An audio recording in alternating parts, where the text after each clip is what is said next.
గోపి సుందర్ గారి music trailer చూసినప్పుడు అద్దరిపోయింది, మ్యూజిక్ అంతా బ్యాక్గ్రౌండ్ స్కోర్ కొట్టేశారు. మీకు ఎలా అనిపించింది? నేను చాలా ఎక్సైటెడ్ అండి. ఐ థింక్ హమ్మమ్మో has a good chance of going viral కూడా, బికాస్ ఆ melody, lyrics and Yashaswi's voice also beautiful గా సెట్ అయింది. And the point at which the song comes కదా, ఆ పాయింట్ లో కూడా దే రియలీ సింగ్డ్ వెల్. ఆ తర్వాత ఒక మంచి ఇమాజినేషన్ సాంగ్ కూడా ఉంది, అది ఇంకా రాలేదు, రిలీజ్ తర్వాత వాళ్ళు రిలీజ్ చేస్తారేమో. బట్ ఆ సాంగ్ లో చాలా ఎంజాయ్ చేసాం, కొంచెం డాన్స్ సీక్వెన్సెస్ కూడా ఉంటాయి ఇవన్నీ. So really excited for all the music and songs. And production values కూడా చాలా బాగా కనిపిస్తుంది స్క్రీన్ మీద. అవును కదా. సో ప్రొడ్యూసర్స్ గురించి ఏం చెప్తారు? వాళ్ళు క్వాలిటీ క్వాలిటీ గురించి ఎప్పుడు they will not compromise. They have always maintained quality all the time, and అది నాకు చాలా నచ్చిందండి. అంటే ఒక డెబ్యూటెంట్ ప్రొడ్యూసర్ని పెట్టుకొని ఒక కథ చేస్తున్నాం, అండ్ అంటే అయినా మనకి పెట్టుకొని మూవీ చేస్తున్నారు.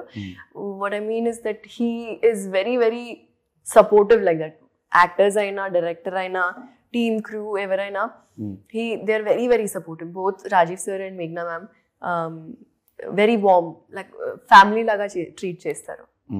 అండ్ ఆల్మోస్ట్ మీరు ఇండస్ట్రీకి వచ్చి ఒక 5 years అవుతుందా? లేదండి, 21 వచ్చాను. 21, 24, 4 years. 4 కూడా కాదు, 3 years. 3 yearsలో ఆల్మోస్ట్ అందరికీ తెలుసు, మీరు 2 తెలుగు రాష్ట్రాల్లో ఆల్మోస్ట్ అందరికీ తెలిసిపోయారు. ఇప్పుడు మీ కెరియర్ అంటే ఒక సక్సెస్ఫుల్గా నడుస్తుంది అనుకుంటున్నారా? స్టిల్ ఇంకా అప్స్ అండ్ డౌన్స్ అలాగే ఉన్నాయా? అప్స్ అండ్ డౌన్స్ అంటే ఎలాంటివి? క్యారెక్టర్స్ సరిగ్గా మెయిన్ మీరు అనుకుంటున్న క్యారెక్టర్స్ రాకపోవడము, ఇంకా స్టిల్ మీరు అనుకున్న సక్సెస్ రాకపోవడము ఉంటే. మీరు వచ్చినప్పుడు స్టార్టింగ్ మరో అనుష్క వచ్చారు అని ఇండస్ట్రీలో టాక్ వచ్చింది. సో అందుకు ఏమైనా అప్స్ అండ్ డౌన్స్ ఉన్నాయా? లేదంటే ఉంటాయి అప్స్ అండ్ డౌన్స్ అయితే ఉంటాయి, అండ్ ఉండాలి ఇంకా. బికాస్ డౌన్ వెళ్ళకపోతే ఇంకా మళ్ళీ అప్ ఎలా వెళ్తారు? ఒక స్టాటిక్ గా ఉండిపోతారు కదా. సో అలా కాకుండా ఒక ట్రాజెక్టరీ ఉంటే బెటర్. కెరియర్ గ్రాఫ్ చెప్తారు కదా, స్లోగా స్టడీగా వెళ్తే అది ఫౌండేషన్ స్ట్రాంగ్ గా ఉంటుంది అలా అనిపిస్తుంది నాకు. And I want a long career in this field అండి. So I will make sure that my foundation is sustainable to make the longevity strong. అందరు ఈ ఫీల్డ్కి వచ్చేది ఒక రికగ్నైజేషన్ కోసం, జనాలు వాళ్ళని గుర్తుపట్టాలి, మనకంటే ఒక ఫేమ్ రావాలి అని చెప్పేసి. వన్స్ ఆ రికగ్నైజేషన్ వచ్చిన తర్వాత, ఫేమ్ వచ్చిన తర్వాత చాలామందికి దాని తర్వాత తీసుకునే సబ్జెక్ట్స్ అన్ని, కొంతమంది మనీ కోసం సబ్జెక్ట్స్ ఒప్పుకుంటారు, కొంతమంది క్యారెక్టర్ ఇంపార్టెన్స్ కోసం ప్రాజెక్ట్స్ ఒప్పుకుంటారు. సో మీరు ఇప్పుడు ఏ పాత్రలో ఉన్నారు? మనీ కోసం క్యారెక్టర్స్ ఒప్పుకుంటున్నారా, లేదంటే రికగ్నైజేషన్ ఇంకా ఫేమ్ కోసం ఆర్ క్యారెక్టర్ ఇంపార్టెన్స్ కోసం మీ స్కోప్ ఉండే క్యారెక్టర్స్ కోసం స్క్రిప్ట్ సెలెక్ట్ చేసుకుంటున్నారా? నేనైతే స్టార్టింగ్ నుంచి క్యారెక్టర్స్ కోసమే చేస్తున్నానండి.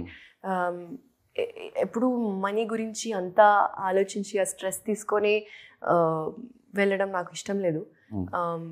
కానీ మనీతో ఒక హెల్దీ రిలేషన్షిప్ బిల్డ్ చెయ్యాలి అని నేను నేర్చుకున్నాను. యాజ్ అన్ ఆర్టిస్ట్ అప్పుడప్పుడు అనిపిస్తుంది, మన డబ్బులు ఎందుకు మనకి అని, అలా ఒక ఫీలింగ్ ఉంటుంది. నేను డాన్స్ థియేటర్ నుంచి వచ్చాను కదా, మన కమ్యూనిటీస్లో అసలు డబ్బులే లేదు, మనం కొంచెం స్ట్రగ్లింగ్ బ్యాచ్ అక్కడ. అండ్ సడన్గా ఫిల్మ్లో వచ్చి there's huge money. People spend a lot of money on films and budget for productions and for actors. And I think నా గ్రోత్తో పాటు నా మెంటాలిటీ కూడా గ్రో అవ్వాలని కోరుకుంటున్నాను. సో దానివల్ల మనీ గురించి ఆలోచిస్తాను ఆబ్వియస్లీ. కానీ క్యారెక్టర్స్తో మనీతో రిలేషన్ లేదు, అది 2 different topics. Money has to do with brand and image and success. Characters and story and how you play, అది వేరే టాపిక్ ఆల్ టుగెదర్. అది ఆర్ట్, మిక్స్ చేస్తే బాగుండదు. సో మీరు ఇందాక చెప్పారు ఒక 3 years కూడా సరిగ్గా నాకు నెక్స్ట్ ఏం స్టెప్ తీసుకోవాలి తెలియక నేను ఒప్పేసుకున్న క్యారెక్టర్స్ అని. ఇప్పటి నుంచి మీ కెరియర్ ఎలా ప్లాన్ చేసుకున్నారు? నెక్స్ట్ 5-6 years అయితే ఒక సూపర్ స్టార్ లాగా నా లైఫ్ని మారుస్తున్నాను. అండ్ ఇది చెప్పాలి లేదు, ఐ డోంట్ నో. చెప్పొచ్చు, మన మీద మన కాన్ఫిడెన్స్ ఉంటుంది, ఆబ్వియస్గా చెప్పొచ్చు. దిష్టి దిష్టి అని ఒక చిన్న పోతుంది దిష్టి కావాలంటే. Thank you. సో యా, డెఫినెట్గా అది గోల్ అండి, పెద్ద సూపర్ స్టార్ అవ్వాలి మనం. సో అదే ప్లాన్. అంటే ఆబ్వియస్లీ అది స్లోగా స్టడీగా అవుతుంది. అండ్ నాకు నమ్మకం ఉంది, it is not just unidimensional, ఒక యాక్టర్ లాగా కాదు. It has to be wholesome. As a personality, I want to grow, I want to be known, and wholesome ga undali. And I want to learn about all aspects of filmmaking because I have interest, I have love, I have passion for films.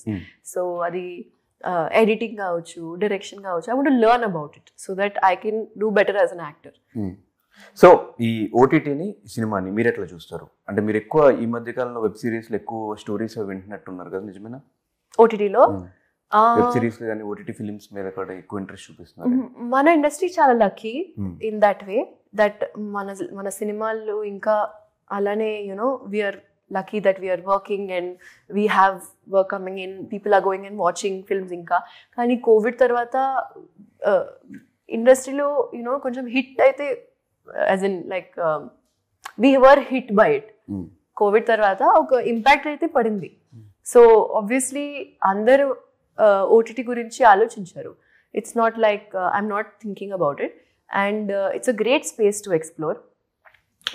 But I feel like ఇది ఉంది ఇప్పుడు, and ఎంత మనం ఇంకా అడ్వాంటేజ్లో చూసుకుంటే ఇంకా better ఉంటుందేమో in this aspect. But definitely I'm open for OTT, అలా ఏం లేదు. I don't have any restrictions. అది ఓటీటీ అయినా ఫిల్మ్స్ అయినా ఏదన్నా మీరు చేయడానికి రెడీ? మోస్ట్లీ ఫిల్మ్స్ అండి, mostly films. Because like I said, ఇప్పుడు Telugu cinema is booming. We are making some of the biggest films of the decade right now. It's a great time to be alive and part of the industry. So obviously we all want to, you know, enjoy this party. So yeah, of course OTT will have its time. I'm sure I will go down that path.